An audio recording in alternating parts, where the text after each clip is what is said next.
"Uncle, please help me. I am locked in and so hungry."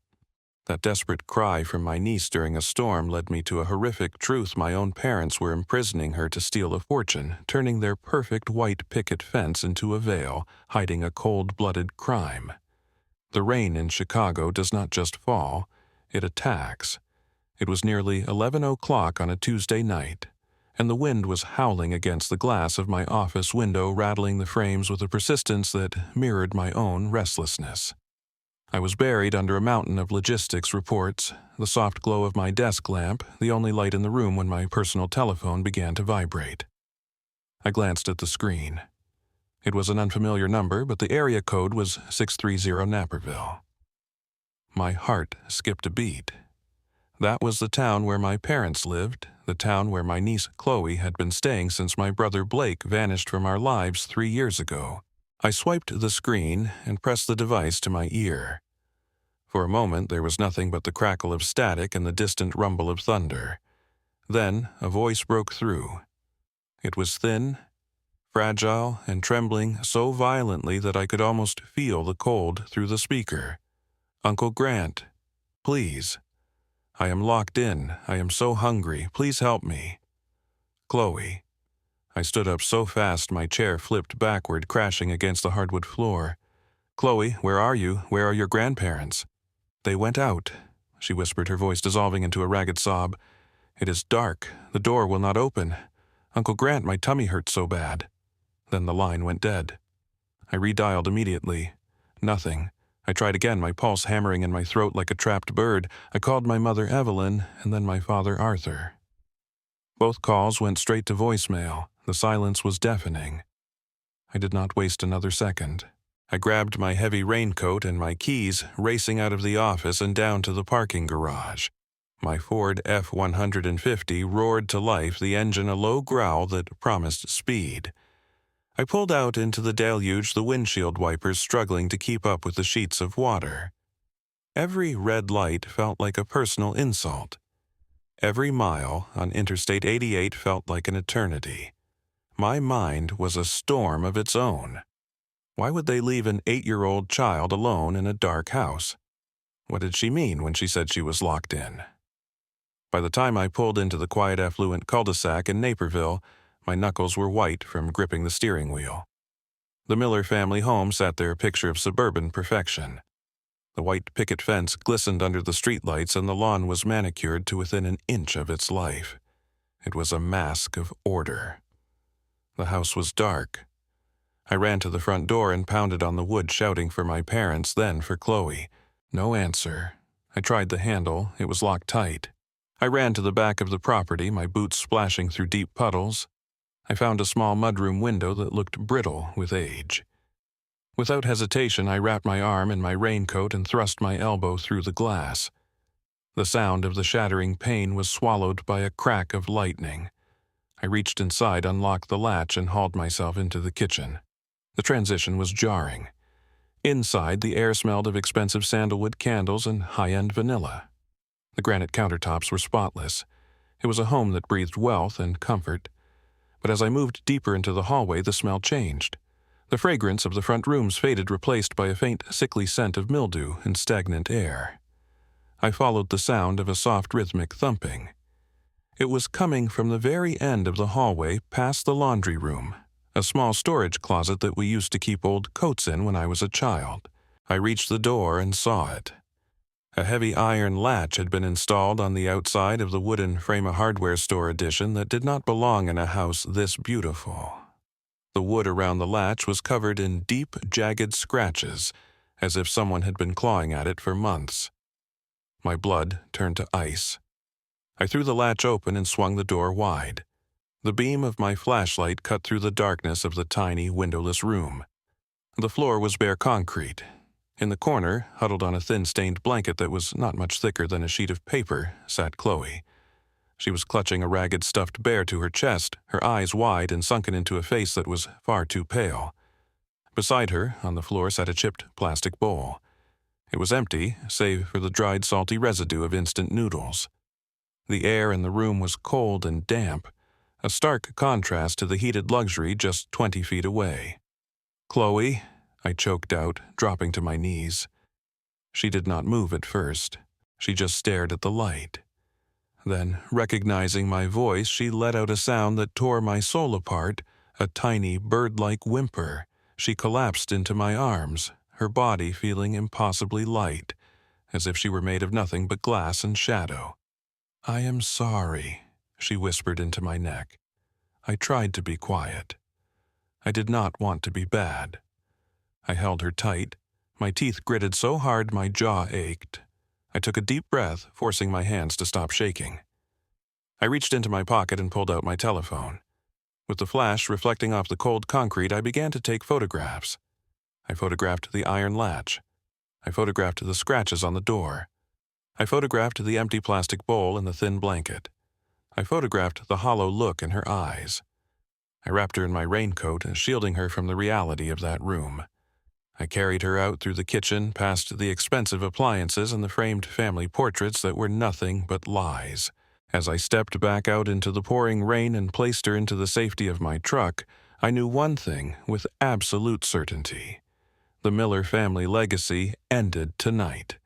I was not just taking her away, I was starting a war. The emergency room at Northwestern Memorial Hospital was a blur of fluorescent lights and sterile white surfaces. Chloe looked impossibly small in the center of the high-rimmed hospital bed, her pale skin translucent against the bleached sheets. I stood in the corner, my wet raincoat draped over a plastic chair, watching as Dr. Sarah Vance reviewed the preliminary blood work. Dr. Vance was a woman of sharp intelligence and steady hands. She did not look at me with pity. She looked at the chart with a focused, clinical fury. She stepped toward me, her voice low but vibrating with authority. "The numbers are devastating, Grant," she said. "She is suffering from severe malnutrition. Her body is showing signs of long-term protein deficiency, but what is most concerning is her vitamin D levels. They are almost non-existent. This is not just a missed meal or a poor diet. This child has been kept away from the sun for months. Her bone density is already showing the effects. It is a miracle she has the strength to stand." Every word felt like a physical blow. I had known it was bad, but hearing a professional confirm that my own parents had systematically starved my niece and deprived her of light made the room spin. I signed the paperwork for her admission and waited until she drifted into a fragile, medicated sleep. I knew I could not stop here. I needed more than just a medical report. I needed the motive. I drove back to Naperville, the rain now a steady, mocking drizzle. I used the key I still had from my college days to enter through the front door. The house was still silent. Arthur and Evelyn had not yet returned from their night out. I moved directly to my father's study, a room of mahogany shelves and leather-bound books that smelled of success and lies. I began to dig. I started with the desk drawers, moving through files with a cold, calculated precision. I found a hidden folder labeled Household Expenses, tucked behind a stack of tax returns. Inside were the receipts.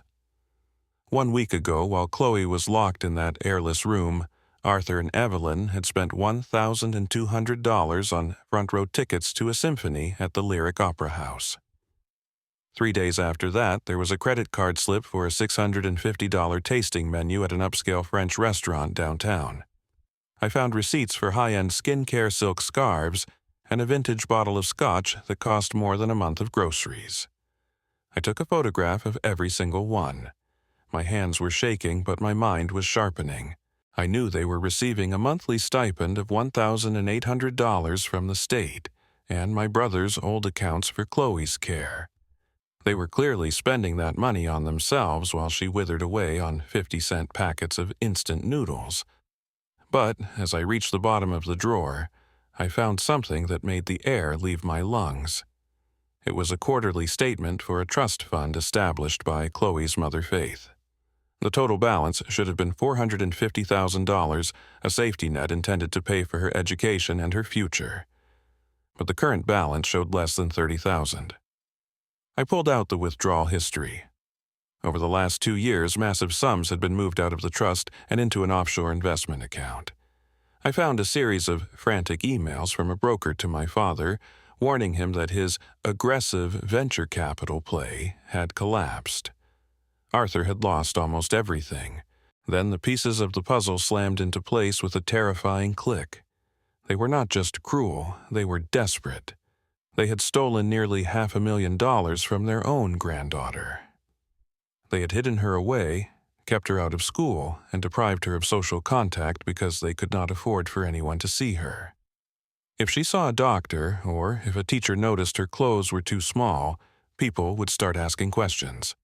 Questions would lead to an investigation, and an investigation would reveal that the money was gone. Chloe was not just a child to them anymore. She was a liability. She was a witness to their financial ruin. They were keeping her locked in that room not just as punishment, but to make her disappear from the world while they maintained their facade of Naperville perfection. I looked at the framed photo on the desk, my parents smiling at a gala, looking like the pillars of the community. They had traded Chloe's health, her growth, and her very life to protect their reputation and their greed. I folded the trust fund statements and tucked them into my jacket. I had enough to prove neglect. Now I had enough to prove a crime. As I heard the garage door begin to rumble open, signaling their return, I did not hide. I stood in the center of the dark study, waiting. The war was no longer just about a room in the dark. It was about the $450,000 they had stolen from a child who had nothing left but her name. Jordan Pierce sat behind a desk that looked like a fortress of polished oak. The office was located in a high-rise overlooking the Chicago River, a place where the air felt thin and expensive. Jordan did not waste time with pleasantries. He laid out a series of digital logs, his finger tracing a line of code that looked like a foreign language to me. The emails sent to the trust fund managers were supposed to be from your brother, Blake. Jordan said, his voice as sharp as a razor. They were sent from a secure server in San Jose, or so it seemed. But we ran a metadata trace on the headers. The original packets originated from a residential IP address in Naperville. It is a match for your parents' home network. My stomach tightened. So they were impersonating him to authorize the withdrawals. Exactly, Jordan replied. It is wire fraud, identity theft, and embezzlement.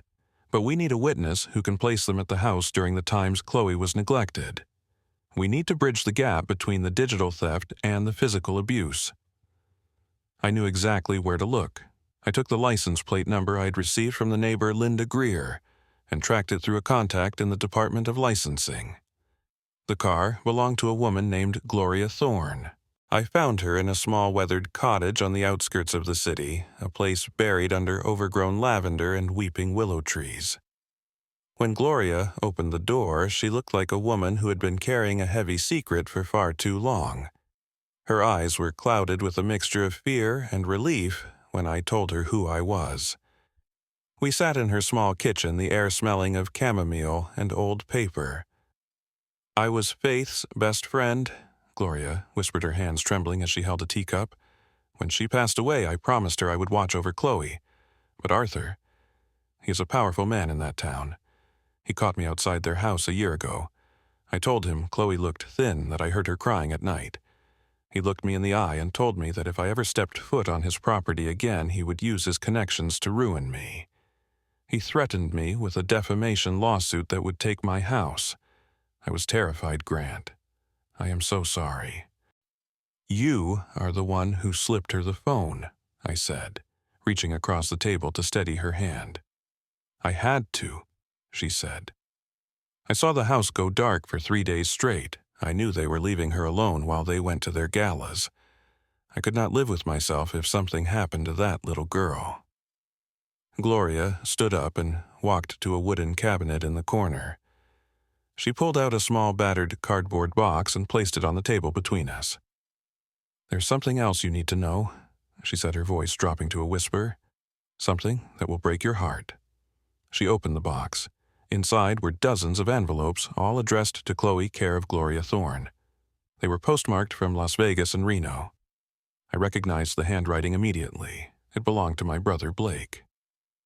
Blake did not abandon her, Gloria said. I felt the world tilt on its axis. What do you mean he has been gone for 3 years? We thought he just walked away. He thought he had no choice, Gloria explained, pulling out a letter.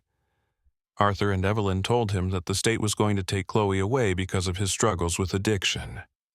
They told him that if he stayed, he would go to prison and Chloe would end up in the foster system. They convinced him that the only way to save her was to leave her with them and disappear. She handed me a stack of cashier's checks. Each one was for $500 dated every single month for the last 3 years. He has been working in Nevada, sending me this money to give to Chloe because he thought your parents had blocked his access to her. But that is not the worst part, Grant. Gloria looked at me with tears in her eyes. I managed to speak to him on a burner phone 6 months ago. He was terrified.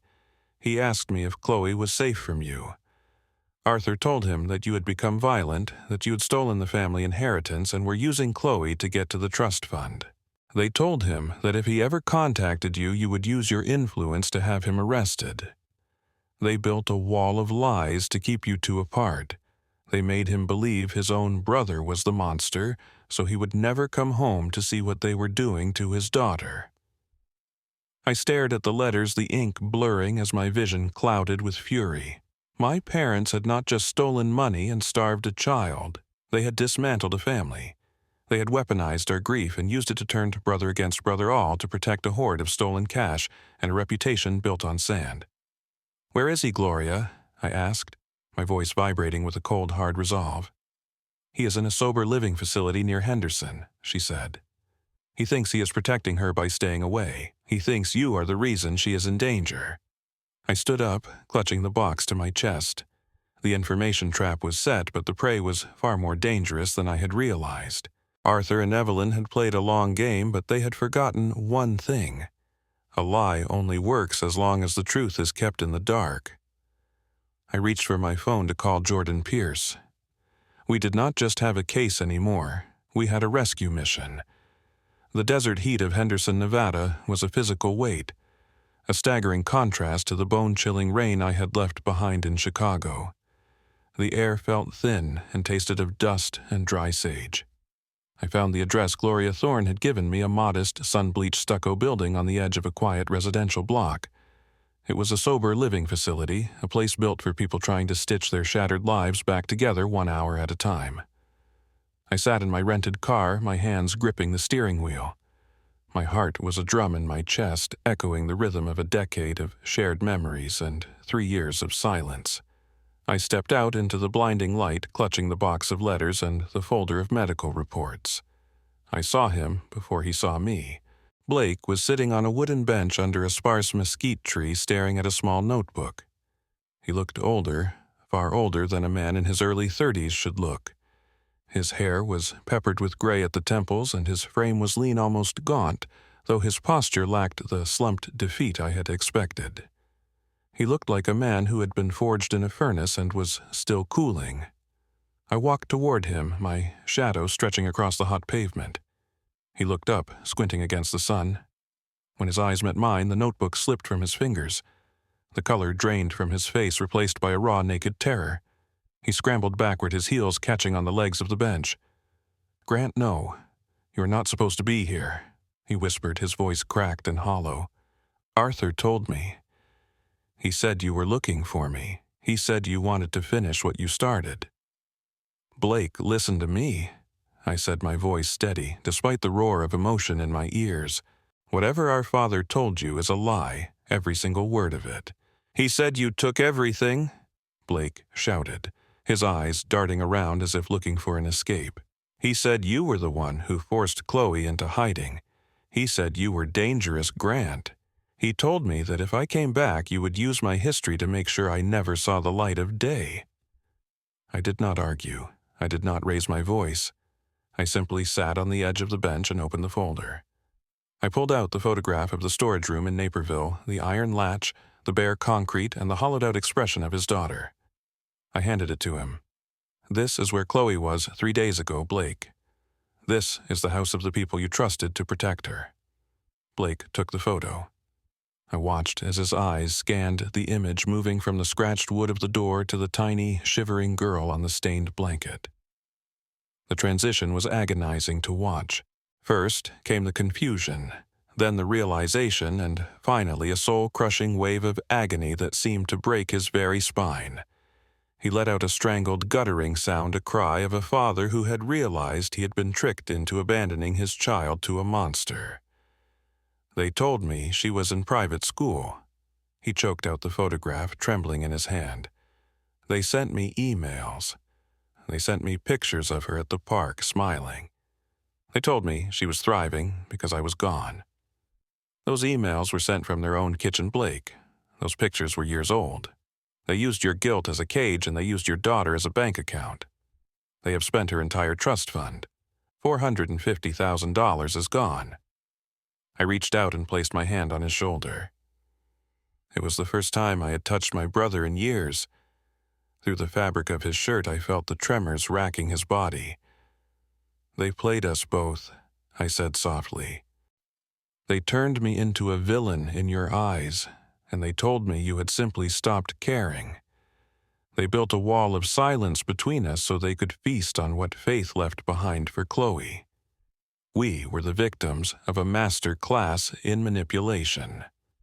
Blake looked up at me, his eyes streaming with tears that carved tracks through the dust on his face. The fog of 3 years of deception was lifting, replaced by a searing, incandescent clarity. The remorse was visible in the way he clutched his own chest, as if trying to hold his heart together. I gave up, he whispered. I believed them because I thought I was the one who was broken. I thought I was the poison. I stayed away because I loved her, Grant. I stayed away because I wanted her to have a life that did not include my shadows. The only poison in that house is Arthur and Evelyn, I replied. And the only way to save her is to stand together. I have filed for emergency custody, but I cannot do this alone. I need the father she thinks abandoned her to show her that he is still alive. Blake stood up. He wiped his face with the back of his hand, his jaw setting into a line of hard, cold steel. The broken man who had been cowering on the bench was gone. In his place stood a man who had just found his North Star. The strength of our brotherhood, a tether that had been frayed but never snapped, pulled tight. I have been sober for 18 months, Blake said, his voice dropping an octave. I have worked every day to be someone she could be proud of, even if I never saw her again. I will not let them destroy her. I do not care what they have on me. I do not care about the money. I am coming home. The awakening was complete. The ghost of the brother I had lost was gone, and the man I needed was standing in the light. Pack your things, I said. We have a hearing in 48 hours. It is time to show our parents what happens when the people they tried to destroy finally start talking to each other. The DuPage County Courthouse stood as a monument to order its stone pillars and heavy oak doors, designed to intimidate the guilty and reassure the innocent. Inside courtroom 402, the air was thick with the scent of floor wax and the hushed whispers of legal counsel. Arthur and Evelyn Miller sat at the respondents' table, a curated portrait of dignified sorrow. Evelyn wore a modest navy blue dress and a single strand of pearls, her eyes perpetually damp as she leaned toward her husband. Arthur sat rigid, his jaw set in a line of practiced stoicism. They looked like the victim's two grandparents who had tried their best to manage a broken family. Their attorney, a man named Sterling, argued with a smooth, practiced cadence that I was an impulsive, unstable relative attempting a hostile takeover of a child's life for purely financial motives. Jordan Pierce stood up. He did not match Sterling's theatrical energy. He simply let the facts descend upon the room like a cold front. He began with the digital evidence. He displayed the metadata logs that track the fraudulent emails back to the Miller residence. He then presented the forensic accounting report, a devastating paper trail showing the $420,000 drained from Chloe's trust fund to cover Arthur's failed venture capital investments. This was not a tragedy of circumstance, Jordan said, his voice resonating with an authoritative chill. This was a calculated liquidation of a child's future to pay for a grandfather's ego. Then he produced the centerpiece of our legal standing, the original notarized will of Chloe's mother, Faith. He read the clause aloud, the words echoing through the silent chamber. It clearly stated that if Blake were unable to serve as guardian, custody should pass directly to me. My parents had known about this document and had spent 3 years pretending it did not exist. The emotional climax of the morning occurred when the side door opened. Chloe entered, accompanied by a court-appointed guardian ad litem. She looked impossibly small in the high-ceilinged room, clutching her ragged stuffed bear as if it were a shield. She did not look at the judge, and she did not look at me. She walked to the center of the room and turned her gaze toward the table where her grandparents sat. The room held its breath. We expected her to speak of the dark room, the hunger, or the cold, but Chloe did not mention the physical cruelty. Instead, she looked at Evelyn and asked a question that exposed the true depth of their malice. "Grandpa," she whispered, her voice trembling but clear, "why did you tell me that Uncle Grant hates me?" The judge leaned forward, his expression hardening into a mask of granite. Chloe continued, her eyes filling with tears. "You told me that if I ever called him, he would hurt me. You told me he did not want me because I was a burden and a mistake. Why did you say that he was the one who found me? He was the one who stayed." The silence that followed was absolute. It was the sound of 1,000 lies collapsing in a single moment.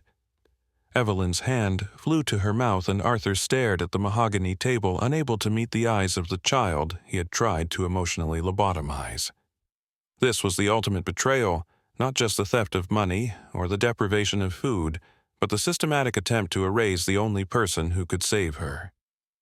Judge Marcus Hale did not wait for Sterling to attempt a rebuttal. He leafed through the medical reports from Dr. Vance and the financial statements from Jordan Pierce one last time. When he looked up, his eyes were burning with a righteous judicial fury. "In 20 years on this bench, I have seen many failures of the human heart," the judge began, his voice dropping into a low, dangerous register. "But rarely have I seen such a sophisticated level of cruelty masked by such a pristine facade. You did not just neglect this child. You attempted to isolate her soul so that you could profit from her loss." The judge struck his gavel, the sound like a gunshot in the quiet room. "This court finds Robert Arthur Miller and Evelyn Miller unfit for any form of contact with the minor child. Effective immediately, all guardianship rights are terminated. Full legal and physical custody of Chloe Miller is awarded to Grant Miller. Furthermore, based on the evidence of identity theft, wire fraud, and criminal child endangerment, I am referring this matter to the state's attorney for immediate prosecution." He looked at the bailiffs standing by the door. "Take Mr. Miller into custody. He is a flight risk with access to offshore accounts. He will remain in holding until his formal arraignment." The clicking of the handcuffs was the most beautiful sound I had ever heard. Arthur Miller, the man who valued his reputation above all else, was led out of the courtroom in front of a gallery of his peers. Evelyn collapsed into her chair, her pearls catching the light as she sobbed, not for the granddaughter she had harmed, but for the social death she was now experiencing. I walked to the front of the room and knelt beside Chloe. She did not hesitate this time. She threw her arms around my neck, her small body finally relaxing. The war was over. The truth had not just set her free, it had given her a home. 6 months have passed since the gavel fell in DuPage County, effectively ending the reign of terror my parents had established in that house in Naperville. The Chicago spring has finally arrived, bringing with it a gentle, persistent warmth that feels like a benediction. The aggressive, biting winds of November have been replaced by a soft breeze that carries the scent of lake water and blooming lilacs. I stand on my back porch, clutching a warm mug of coffee, and watch the scene unfolding in the small rectangular yard of my city home.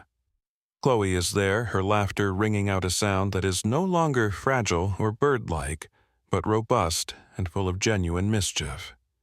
She has gained nearly 15 pounds, and the translucent paleness of her skin has been replaced by a healthy, sun-kissed glow.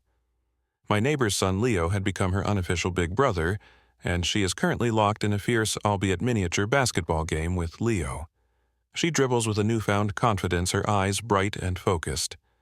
seeing her jump for a layup, her ponytail whipping through the air. It is almost impossible to reconcile this vibrant child with the broken shadow I found huddled in a dark closet. Chloe is back in school now. Her teachers at the local elementary school tell me she is a voracious reader and a natural leader on the playground. She no longer asks for permission to eat, and she no longer flinches when a door closes too loudly. The nightmares have faded, replaced by the mundane, beautiful concerns of an 8-year-old girl. On the sidelines, sitting on a wooden bench under the budding branches of a young oak tree, is Blake. He looks better than he has in years. The gray at his temples remains, but the hollow desperation in his eyes has been extinguished. He is currently halfway through an intensive outpatient psychological program and attends support meetings every single night. Our arrangement is strict. He is allowed supervised visitation 3 times a week here at my home. He does not complain about the oversight. In fact, he welcomes it. He knows that trust is not something that is given. It is something that is built brick by brick through consistency and presence. We have begun the long process of recovering what was stolen. While much of the $450,000 was lost to Arthur's ego and bad investments, Jordan Pierce has successfully petitioned the court to liquidate my parents' luxury assets to replenish Chloe's trust. The house in Naperville is on the market, its white picket fence a symbol of a legacy that has finally been dismantled. My parents face a long road of legal reckoning, but they no longer occupy any space in our minds. As I watch Blake stand up to cheer for Chloe as she makes a basket, I am struck by a profound realization. This journey was never truly about a courtroom victory or a bank balance. It was about the reclamation of a human soul. Family is not defined by those with whom we share blood or a surname. Those can be the very people who leave us locked in the dark to protect their own vanity. True family is found in the people who will never leave you alone in the darkness. It is composed of those who are willing to break down doors, face uncomfortable truths, and stand as a shield when the rest of the world looks away. Responsibility, sacrifice, and the courage to act are the true markers of a parent and a protector. I put down my coffee and walk down the stairs to join them. Chloe sees me and runs over, wrapping her arms around my waist in a hug that is firm and certain. We are no longer a collection of broken pieces. We are a family forged not just by history but by the choice to protect one another. If you see signs of injustice, do not be silent. If you suspect a child is suffering behind a closed door or a perfect facade, do not look away. Your courage to speak up, your willingness to make that one phone call can be the light that saves a life. Do not underestimate the power of being the one who shows up. What are your thoughts on this story? Please leave your feedback in the comments. It truly helps me improve and create better content for you. Follow this channel for more powerful and meaningful stories. Your engagement means the world to me and helps these truths reach further. Thank you.